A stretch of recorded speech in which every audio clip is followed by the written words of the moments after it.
같이 낚시하면은 1년 녹음 시작했군요. 사도행전 21장입니다. 지난주는 이제 우리가 사도 바울이 에베소 장로들 불러서 자기가 3년 동안 어떻게 사역을 했는지, 그리고 예루살렘에 왜 가야 되고 로마에 왜 가야 되는지를 설명하는 것을 보았습니다. 그러니까 여러분들이 여기서부터는 산상순이 끝나고 예루살렘을 향해서 가는 그 공안복음서의 모습으로 좀 읽으면 좋겠습니다. 여기서부터는. 그래서 사도 바울은 예루살렘으로 끝나지 않고 로마까지 간다. 요게 이제 사도행전의 특징이죠. 공안복음서는 예루살렘에서 끝나는데 제자들은, 그러니까 사도는 로마까지 가는 거예요. 그러면 이제 이걸 알게 되면은 성경의 패턴을 읽어지는 거죠. 아, 예수는 예루살렘으로 끝나요. 그래서 여러분 요한계시록도 바벨론이 무너지는으로써 새 예루살렘이 세워지는 거로 되잖아요. 그 의미. 그죠?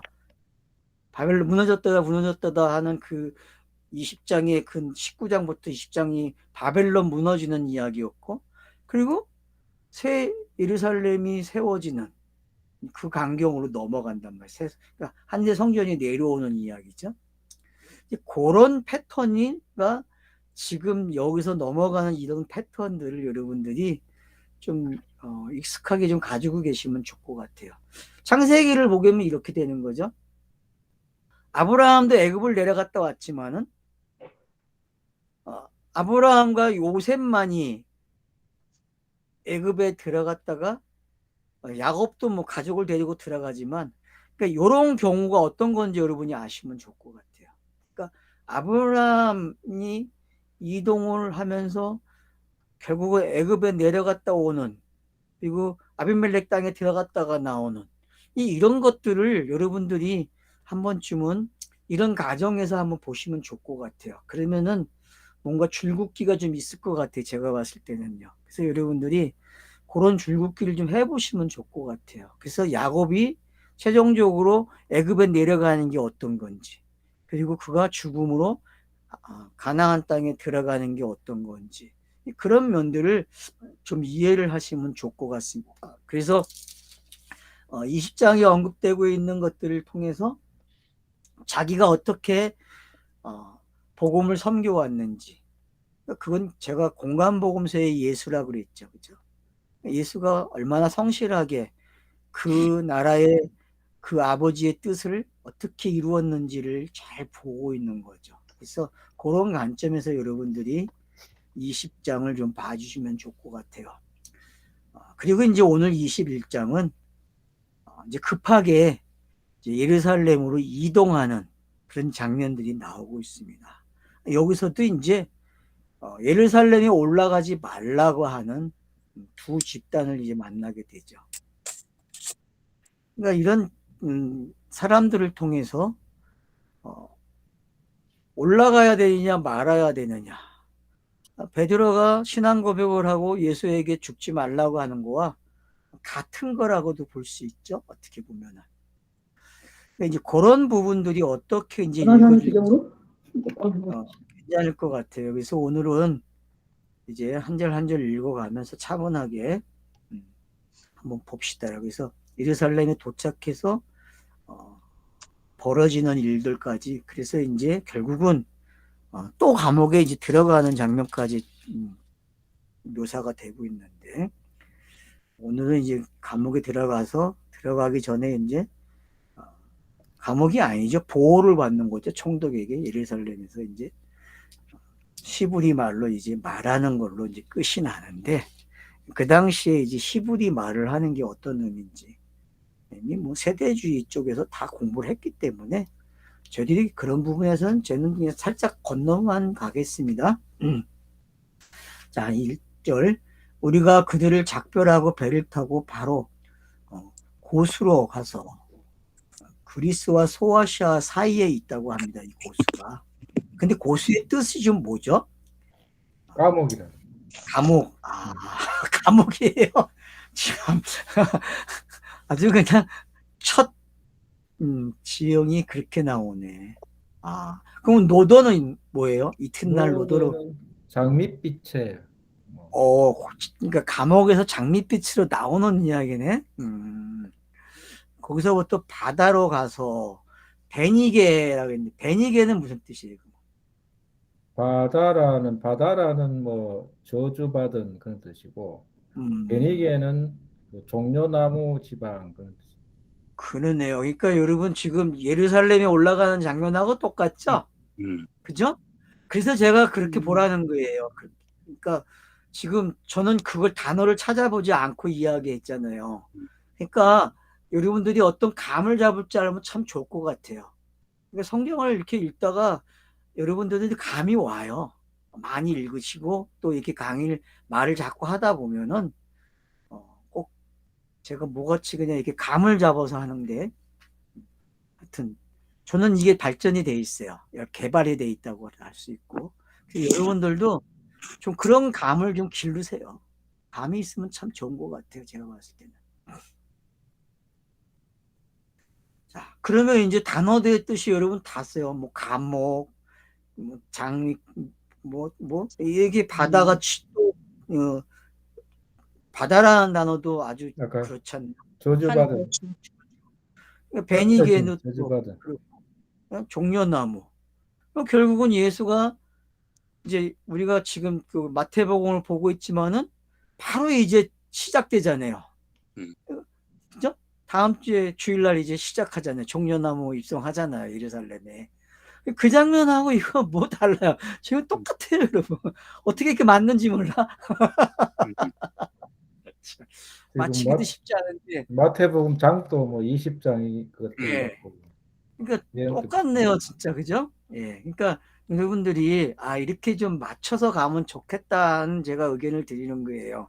그렇게 참고를 해서 보시게 되면은 보이는 게 많아집니다. 자, 그래서 이제 배를 타고 만나서 타고 가다가 구부로를 바라보고 구부로는 무슨 뜻이에요? 구부로는 뭐 사랑, 또 꽃이 사랑. 만발한 거. 그렇죠. 왜냐하면 누가 왔어요? 사람들을 만났으니까. 사람들. 구부를 바라보고 이를 왼편에 두고 수리아로 향하여 두로에서 상륙하니. 자, 이제 왼편이라는 단어가 나와 있죠. 그죠? 그죠? 그럼 그러니까 여러분들이 지금 이렇게 그림을 이게 하나하나 이게 모아놓고 보시면 한 장면으로 딱 만들어 보시게 되면은 이런 거구나라는 걸 알게 돼요. 뭐 성경이 왼편을 무시하고 있으니까 왼편은 그냥 없는 거나 마찬가지잖아요. 근데 왼편을 이야기했다는 이야기는 뭔가를 지금 덜어내는 게 어떤 건지도 보여주고 그래서 여러분들이 이런 느낌을 좀 가지고 가시면 좋을 것 같아요. 자, 그리고 이제 두고 수리아로 향하여 두로에 상륙했다. 거기에서 배의 짐을 풀려함이더라. 그러니까 거기에 아마 이제 싣고 온 물건들을 내리는 동안 시간이 남은 거예요. 그러니까 일행들을 불러가지고 이제 같이 이야기하는 그런 시간이 된 거죠. 자, 그러고 나서는 제자들 찾아 거기서 이래를 머물더니 그 제자들이 성령의 감동으로 바울도로 예루살렘에 들어가지 말라 하더라. 근데 여러분 이 번역을 조금 바꾸면 이렇게도 될 수 있어요. 바울로 들어가지 말라가 아니라 예루살렘에 가지 말라가 아니라 성령의 감동으로 이런 일이 있을 걸 알려주는 내용으로 좀 읽으면 좋겠어요. 예수가 제자들에게 예고를 했죠. 내가 이제 죽고 부활할 거야 라는 걸 말하는 것처럼 그런 반응으로 좀 읽으면 좋겠어요. 여러분들이. 그러니까 그렇게 읽게 되면은 이 본문이 쉬워집니다. 그리고 우리가 이거 가지고 별의별 말들을 많이 해요. 왜냐하면은 내가 이제 책을 읽은 책이 있는데 그게 뭐냐면은, 어, 하나님의 뜻대로 사는 그 방법 같은 거, 이제, 음성을 들어가지고 이거 가야 됩니까 말아야 됩니까 하는 사람들 있잖아요. 근데 이제 그런 경우가 있고 또 이 경우는 어떤 거냐면은 하나님께로부터 너는 올라가야 돼 바른 건데 하나님의 사람이 그걸 가지 말라고 막는 내용이잖아요. 그러면 이제 우선순위를 어떻게 신학자에 두냐면은 하나님께 받은 게 우선순위가 되기 때문에 이거 무시해도 된다 그렇게 얘기해요. 제가 읽은 책에서는. 음. 내가 그 책도 지금 중국에 놔두고 왔는데 2권이나 그게 2권을 샀어요. 또 제목이 서로 다르게 번역이 돼가지고 그 집에 와서 보니까 같은 책이더라고. 2군데 출판사에서 번역을 한 거예요. 생명의 말씀사하고 또 하나는 하여튼 2군데서 교문사 하여튼 2군데서 번역을 했는데 그것도 다 또 총신대 교수들이 번역을 했어. 근데 내가 그 책을 읽고 마음이 도움이 됐어요. 왜냐하면 하나님의 뜻대로 사는 게 어떤 건지 고민이 많았거든요. 근데 그 책이 그나마 책을 잘 써줬어요. 그런 책들 중에서는. 그래서 이제 그 책을 좀 읽고 그런데 이 본문들을 다 그런 식으로 다루는 거예요. 하나님의 뜻을 분별할 때 어떻게 해야 되는지. 예? 여러분 뭐 이 사건만 그러겠어요? 또 예를 들면 모세가 요구한 거 있죠? 내가 애굽에 가려면 죽는데 그러면 손을 누라니까 손이 뭐가 돼요? 빼니까 묵능병이 걸리고 또 손뭉치를 갖다가 딱 넣으면은 이슬이 내리고 이슬이 안 내리고 하는 그런 게 어떤 건지 그런 건 기부원이 또 요구하는 게 있었죠. 그죠? 그런 것들은 전부 다 이제 그 뜻을 분별하는데 많은 사람들이 사용하는 구절들이죠. 근데 그렇다면 오늘 여기서도 마찬가지죠. 과연 우리가 지금까지 생각해왔던 그런 방법으로 이 본문이 읽어진다면은 제가 볼 땐 본문을 잘 못 깨달을 것 같아요. 왜냐하면은 이건 지금 번역은 제가 해석이라 그랬잖아요. 이건 지금 해석을 한 거예요. 본인들이요. 번역을 하는 사람들이요. 이렇게 읽으라고 그냥. 이렇게 읽어도 돼. 이렇게 해석을 해준 거죠. 그러니까 여러분들이 단어만 찾아보세요. 꼭 문법을 맞춰가면서 보지 않아도 몇 단어만 찾아서 읽게 되면은 이 본문의 뉘앙스가 이 절이 주는 뉘앙스를 알게 돼요. 결국은 성령의 감동으로 바울대로 예루살렘에 들어가지 말라 하더라. 이 여러 날을 지낸 후 우리가 떠나갈세. 여기서 그러니까 느닷없이 이 말을 하는 거예요. 그럼 앞뒤 문맥에서 여러분 3절, 4절, 1절로 3절하고 5절하고 이 중간에 이 이야기가 맞아야 되거든요. 물론 스토리는 그냥 이동하는 스토리니까 맞기야 맞아요. 근데 우리가 여기다 어떤 의미를 부여하고 읽으려고 그러면 의미가 부여가 안 된다니까 지금. 그냥 막연하게 그냥 지금 사도 바울이 예루살렘에 가서 노마로 가야 돼. 그게 하나님의 뜻이야. 죽을 각오를 하고 가는 거야. 그렇게 말은 할 수 있죠. 왜냐 20장에서 이미 그걸 예고했으니까. 그런 가운데 가는 거하고 그게 아니라 지금 우리가 이렇게 단어들을 이렇게 몇 개를 찍어 보니까 목사님이 말씀해 주신 대로 단어를 보니까 어때요? 이게 그런 거잖아요. 예수가 입성하는 모습하고 똑같은 예루살렘에 죽음을 향해서 가고 있네. 그런 게 어떤 건지를 여기서 보여주고 있다는 거죠. 자, 그래서 이제 그러니까 제가 지금 말씀드리고자 하는 건 뭐냐 하면은 성령의 감동으로 가라 가지 말라. 이게 그러니까 이 본문대로 하면은 우스꽝스러운 거예요. 그죠? 맞잖아요. 한 성령이 어떤 본인에게는 가라 그러고 타인에게는 가지 말라는 말을 줬다는 게 이해가 됩니까? 그렇게 이해하면 안 되지. 고지고대로. 이 말은 뭐예요 지금? 사도 바울이 가는 길은 너희들이 성경을 읽고 예수를 알잖아. 그러면 예수의 모습 그대로 지금 가고 있잖아. 이게 사도야 라는 걸 가르쳐 주는 거죠. 그렇게 이해를 하라는 거죠. 그렇게. 그래야 본문이 살아요. 내용이.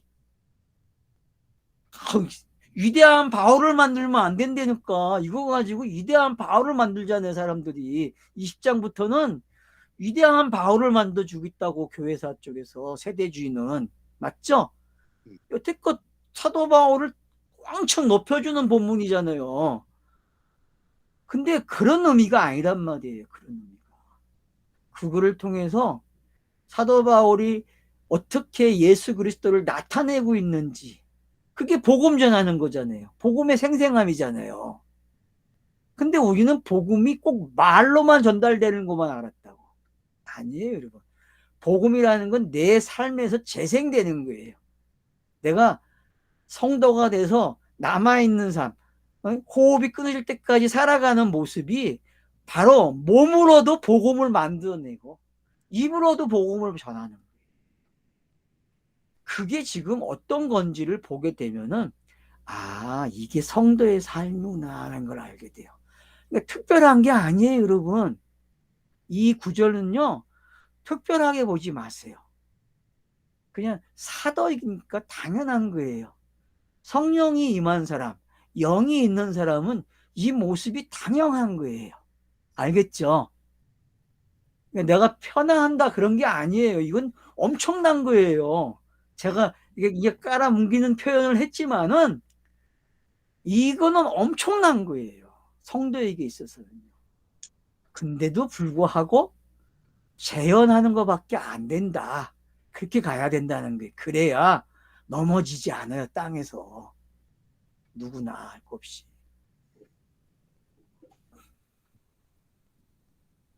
그러고 나서 이제 여러 날을 지낸 후에 떠났다. 그들이 다 그 처자와 함께 성문 가까이 전성하고는 우리가 바닷가에서 무릎을 꿇어 기도하고 서로 작별한 후 우리는 배에 오르고 그들은 집으로 돌아가니라.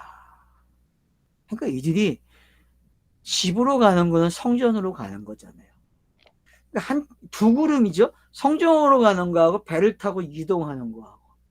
그러니까 배를 타고 이동하는 게 있기 때문에 성전으로 갈 수 있는 거잖아요. 집은 성전이니까. 그러면은 예수가 제자들에게 내가 신앙 고백을 받고 그리고 내가 죽으러 간다? 그 예고가 지금 3번 나왔단 말이에요. 마태복음 우리가 공부한 데까지.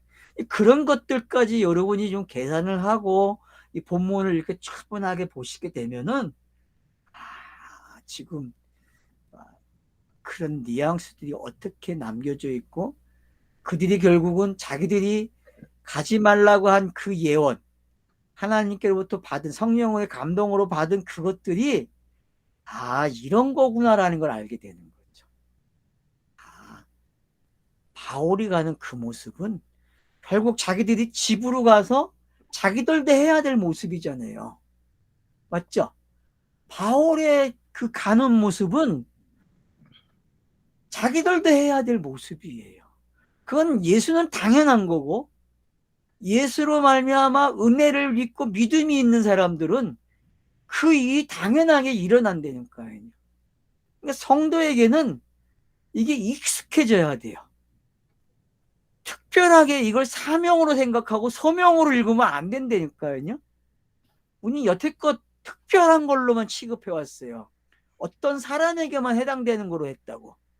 지금도. 그래서 선교사들이 이 성경 구절을 얼마나 좋아해요. 그죠? 앞에 20장부터 시작해서. 근데 여러분 그런 거 아니에요. 그리스도인이 되면은 누구나가 겪어야 될 이야기예요. 누구나가. 평범한 거예요. 그러니까요. 일상이란 말이에요. 일상. 아주 친숙한 일상이에요. 여러분. 알겠죠? 그래서 동시에 일어나는 거예요. 한 사람은 집으로 가고 한 사람은 그걸 이루기 위해서 배를 타고 가는 거예요. 그게 이런 모습이 어떤 건지. 그래서 크로노스와 카이로스가 어떻게 움직이지고 그래서 크로노스가 카이로스 때문에 어떻게 만들어지는지 서로 주고받는 게 뭔지를 여기서 또 볼 수 있는 거죠. 이런 것들이 익숙해지게 되면은 성경이 있는데 여유가 생겨요, 여러분.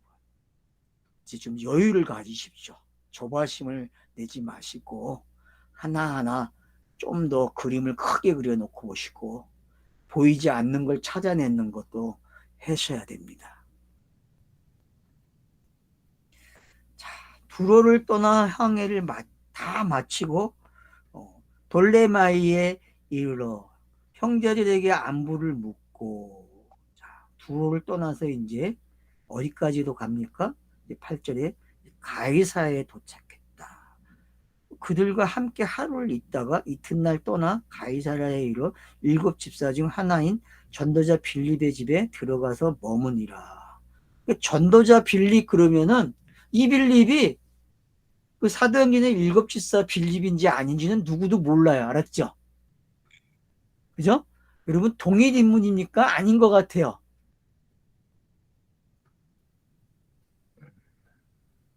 뭐 동일 인물도 상관없죠. 그죠? 여러분 동일 인물도 상관없어요. 아니라고도 상관없고, 단지 지금 빌립이라는 사람을 통해서 그 가정에서 왜 또 한 번 이 이야기가 되는지 재밌다는 거죠. 그러니까 이 말을 누가 해요? 마태복음에서는, 공관복음에서는 예수 자신이 하죠. 그죠? 예수 자신이 예고를 해요. 그죠? 나 죽으러 간다. 나 죽으러 간다. 나 죽으러 간다. 나 부활할 거야. 이 말을 하는 거. 근데 지금 바울에게는 누가 이야기해줘요? 자기가 한번 이야기하고 다음에 지금 이제 두 번째 나오는 거죠. 그죠? 두 번째로 나오는 거예요.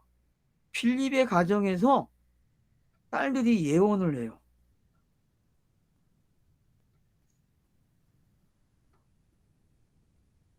여기 뭐 7집사 중 하나인 전도자 빌립 그러네. 그러니까 뭐 사도행전의 6장에 나온 7집사로 봐도 무난하죠. 그죠? 네. 집에 들어가서 머무니라. 그에게 딸 넷이 있으니, 딸이 넷이래요. 여러분 재밌죠? 네? 그러니까 땅의 숫자잖아요. 4가.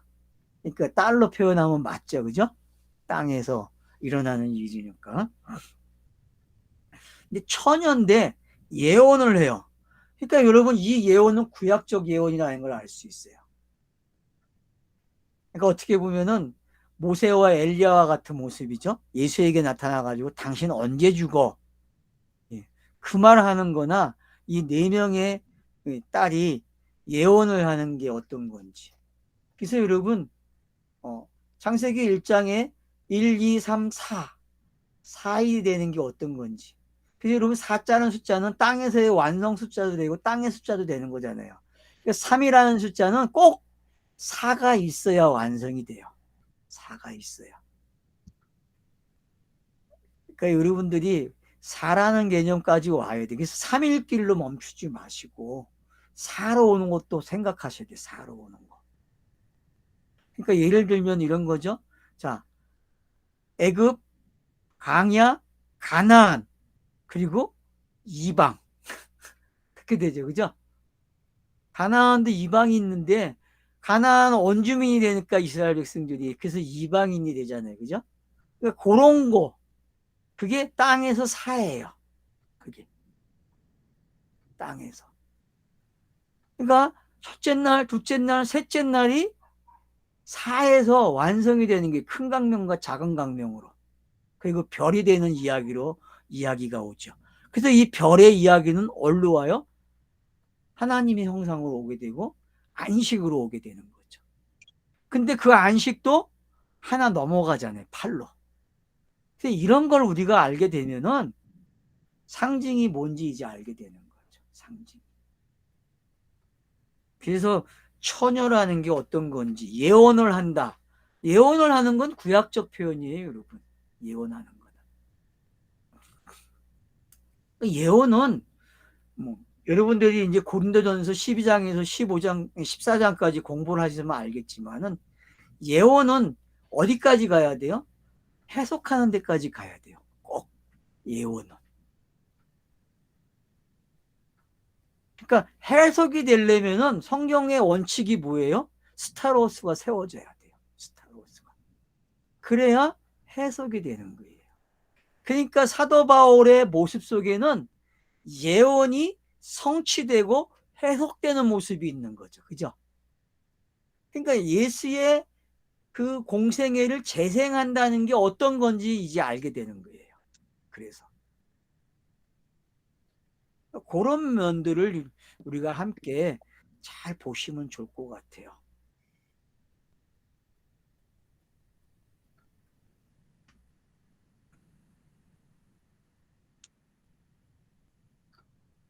자, 이제 10절에 보니까 여러 날 머물러 있더니 아가보라는 한 선지자가 유대로부터 내려와 그래요. 자, 여러분 이제 4명이 준비되었어요. 예언하는 사람들이. 근데 또 아가보라 하는 사람이 등장을 해요. 그리고 선지자래요. 유대로부터 내려왔대요, 여러분. 그럼 유대로부터 내려왔다? 그러면 유대로 온 사람? 그러면 유대의 분위기를 전달해 주겠죠. 그죠? 안 그러겠어요? 지금 당신에 대한 소문이 안 좋아. 가면 큰일 나. 뭐, 다 보고 온 상황이잖아요, 지금. 근데 그가 말하는 거 보세요. 우리에게 와서 바울의 띠를 가져다가 자기 수족을 잡아매고 말하기를 성령이 말씀하시되 예루살렘에서 유대인들이 이와 같이 이 띠 임자를 결박하여 이방인의 손에 넘겨주리라 하거늘. 그래서 이제 27장 사도행전 27장 3절 24절에서 이게 성취가 되는 거예요. 넘겨주는 거죠. 완벽하게. 물론 예루살렘에서 이제 넘어러 가는 길이 이 길이죠. 그러면 보세요. 아가보가 하는 거, 빌립집에 그 딸들이 넷이 있는데 예언하는 게 어떤 건지. 그러니까 여러분, 어떻게 구약이 들어오고 어떻게 공생애가 들어오고 그 이야기가 어떻게 하나로 바울에게 들어오고 있는지. 그러면 바울이라는 사람이 예수가 그리스도가 되는 일을 지금 하고 있다는 걸 알게 되는 거죠. 너무 기가 막히게 글을 써놓은 거예요, 정말. 누가라는 사람 글 잘 쓰죠? 이렇게 숨겨놨으니 이걸 어떻게 읽어내요?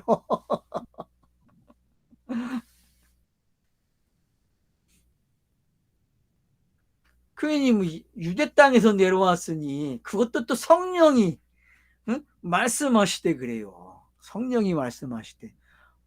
그러니 이게 지금 무슨 얘기란 말이에요.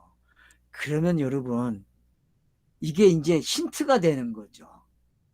앞에서는 성령의 감동이고 그리고 예언하는 4명이 있었고 이제 아가보라고 하는 선지자가 있고 그가 성령의 말씀을 하는 거예요.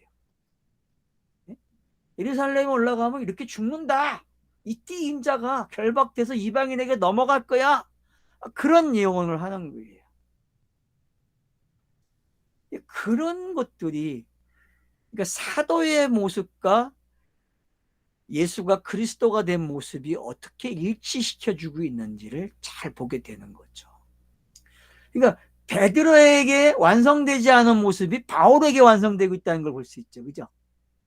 베드로도 이방인들에게 가긴 갔어요. 사마리아까지 갔으니까. 고넬로 지방까지 갔으니까. 집까지 갔으니까. 그죠? 근데 그도 로마까지 가잖아요. 역사 속에서 보면은. 그죠? 베드로도 로마 왔다 갔다 했어요. 몇 번을. 그러니까 근데도 불구하고 왜 기록 방식이 바울에게 그 무게를 실어주냔 말이에요. 그래서 베드로는 사도행전 1장 8절에서 어디까지예요? 사마리아까지예요. 그리고 땅끝 이야기는 바울이 가져간단 말이에요. 그게 약속된 기록 방식이란 말이에요. 표피적으로 봤을 때 우리가. 그런 관점과 함께 여러분들이 베드로와 바울의 차이점도 볼 수 있는 거죠. 베드로는 어떻게 보면은 반만 넘어온 사람이고 완성을 못한 사람이죠. 본문상에서 봤을 때에. 그게 바울이라는 사람이 바톤을 받게 되고 그 바울이라는 사람이 느닷없이 이방인의 사도로 등장을 하면서 이방의 땅 로마까지 가는 이야기가 어떤 건지를 알게 되면은 그래서 사도가 완성이 되는 거죠.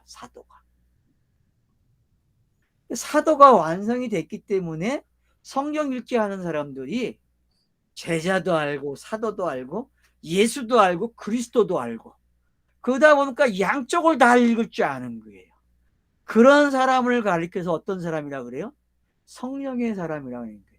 옛 것과 새 것을 자유자재로 쓸 수 있는 사람이 된 거예요.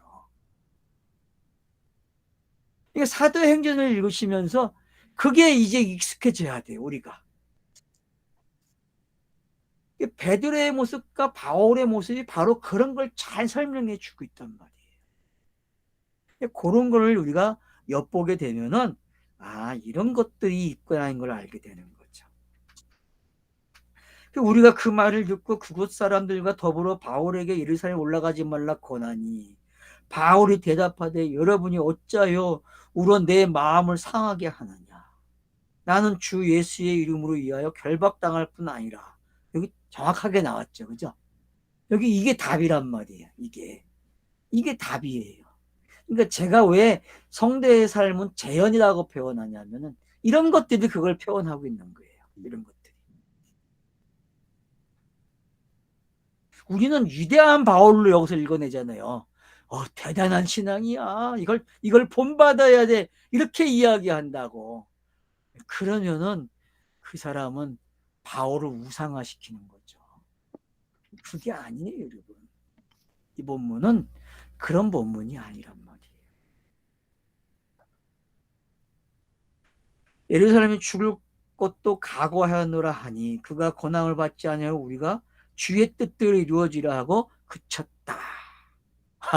그러니까 여러분 주의 뜻대로 이루어지는 게 더 무서운 거야. 성령의 감동보다도. 알았죠? 번역상 보게 되면은 그러니까 당사자의 결정이 그렇게 중요한 거예요. 그래서 속지 마세요, 여러분들. 혹시 예?